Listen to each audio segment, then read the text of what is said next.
Hello, I'm Parneet Jaggi, and in this lecture, we are going to be discussing in detail the features and characteristics of the poem In Memory of W.B. Yeats, written by W.H.Auden.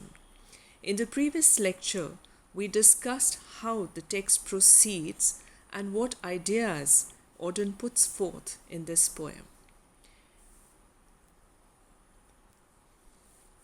The poem In Memory of W.B. Yeats is a memorable elegy on the death of a public figure, the great writer of the modern world, modern English literature, 20th century, W.B. Yeats.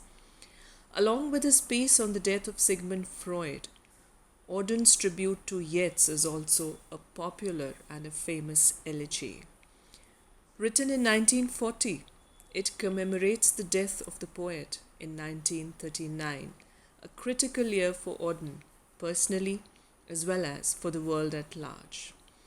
This was the year when he moved to New York, and this was the year when the world catapulted itself into the Second World War.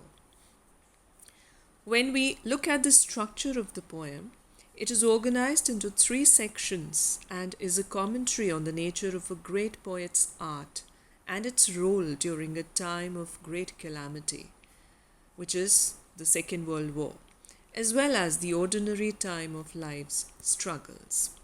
Now we all know that In Memory of W.B. Yeats is an elegy, but it is a modern poem from the perspective of its imagery, its concept and its versification. Traditionally, yes, it is an elegy written to mourn the death of Yeats, but then it deviates from the conventional elegy. Traditionally, in an elegy we see nature is represented as mourning the death, but here nature is represented as going on its course indifferent and completely unaffected. Yeats's death goes unnoticed both by man and nature, and human life goes on as usual, and so does nature.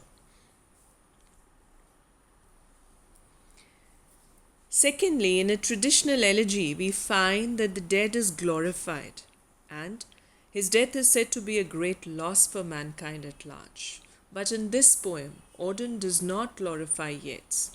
He goes to the extent of even calling him silly, and further even that his poetry could make nothing happen.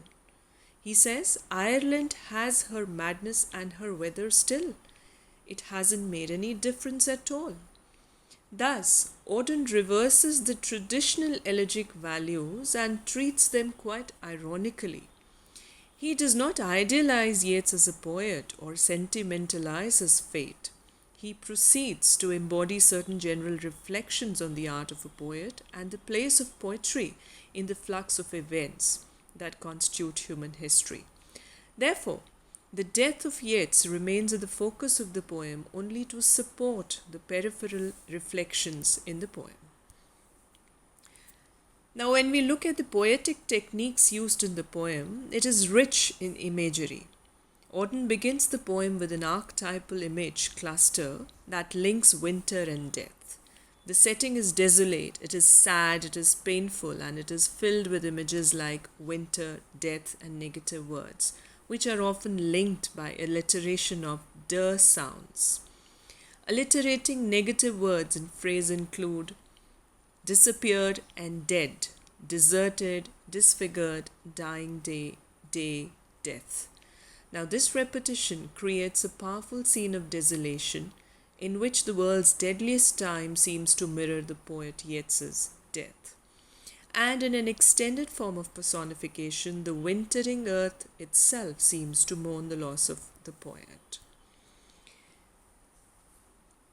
He also makes good use of other extended metaphors by establishing a different central metaphor for almost each stanza in section 1 of the poem. He compares death to an invading army that takes over Yeats's whole being in stanza 4. Auden also uses a cluster of geographical terms like provinces, squares, and suburbs to illustrate the personal world of Yeats being shut down. These linked geographical comparisons metaphorically make Yeats a whole country into himself, which further magnifies the gravity of the loss. He has also used individual metaphors with great adroitness. For example, poetry is a mouth, in that it metaphorically speaks to the reader. It is the mouth of the poet which conveys a message to the reader. Since the mouth is also organ of speech, the word is used as a form of metonymy to refer to the poet himself. Mouths, like poems, are eternal features of humankind.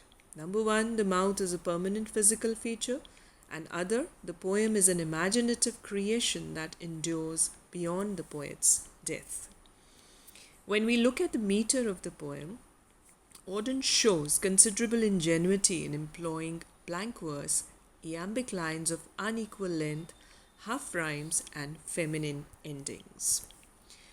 He has also used allusion in the poem. Now, what is allusion? It is an expression which is meant to call something specific to mind, some idea, some reflection, without directly stating it. So, it has reference to some other part or some other age or some other subject connecting. Now, in the second part of the poem, Auden alludes to some of Yeats's works, especially focused on Irish national independence and Irish nationalists at the heart of it. Then the final section of the poem alludes to the tragedies of the Second World War that was brewing in 1939 when Yeats died. There is a use of alliteration. It occurs when words are used in succession, or at least they appear close together and begin with the same sound. For example, dying day, silence in suburbs. Then there is enjambment. Now, this is another important technique which is commonly used in poetry. And it occurs when a line is cut off before its natural endpoint.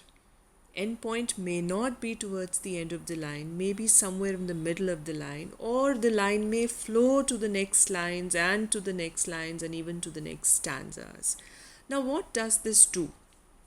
Enjambment forces the reader down to the next line and the next. One has to move forward in order to comfortably resolve a phrase or sentence. So the thought or the idea moves on and on without a break, without a disciplined break.